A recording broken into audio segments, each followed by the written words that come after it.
नमस्कार, स्वागत आहे तुमचं माझ्या एका नवीन व्हिडिओमध्ये. तर आज आपण करणार आहोत साबुदाणा आणि बटाट्याची चकली. तर त्यासाठी व्हिडिओ शेवटपर्यंत नक्की बघा. आणि हो, कोणी जर चॅनलला सबस्क्राईब केलं नसेल तर पटकन सबस्क्राईब करून या. तर चकली करण्यासाठी मी 1.5 किलो साबुदाणा घेतलेला आहे. साबुदाणा स्वच्छ 2 पाण्याने धुवून घ्यायचा आहे, म्हणजे त्यावरील स्टार्च सगळे निघून जातील.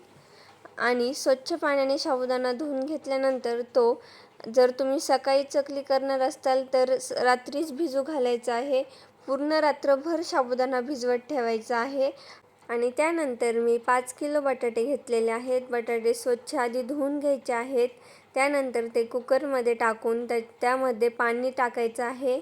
पाणी टाकून कुकरचं झाकण लावून त्याच्या 5 ते 6 शिट्ट्या होऊ द्यायच्या आहेत, म्हणजे बटाटे चांगले शिजतील.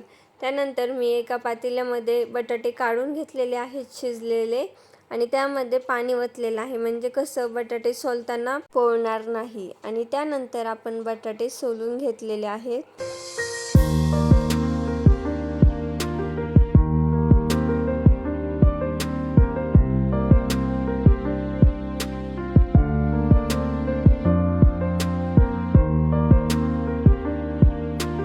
बटाटे सोलून झाल्यानंतर आपली चाळणी बसेल इतकं पातेलं घेऊन ते बटाटे त्यामध्ये खिसून घ्यायचे आहेत.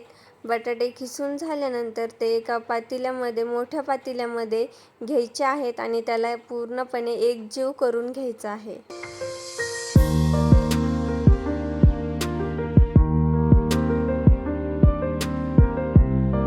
हो, बघू शकता तुम्ही की आपला साबुदाणा एक रात्र भिजलेला आहे. साबुदाणा छान असा भिजलेला आहे. त्यानंतर तो साबुदाणा एका पातेल्यामध्ये, मोठ्या पातेल्यामध्ये मी काढून घेतलेला आहे. आणि आपण जे खिसून घेतलेले बटाटे होतं ते पण त्या पातेल्यामध्ये टाकायचं आहे आणि त्याचा एकजीव करून घ्यायचा आहे. त्यानंतर त्यामध्ये लाल तिखट आपल्या चवीनुसार, मीठ टाकून घ्यायचं आहे. त्याचा वापस एकदा एकजीव करून घ्यायचा आहे.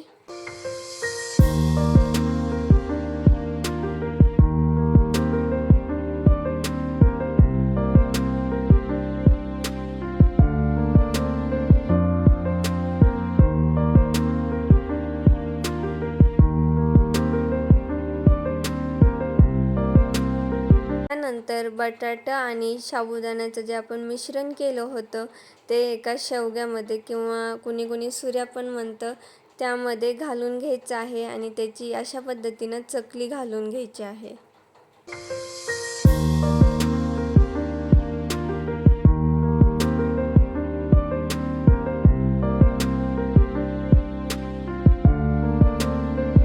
ही आपली चकली आहे रेडी.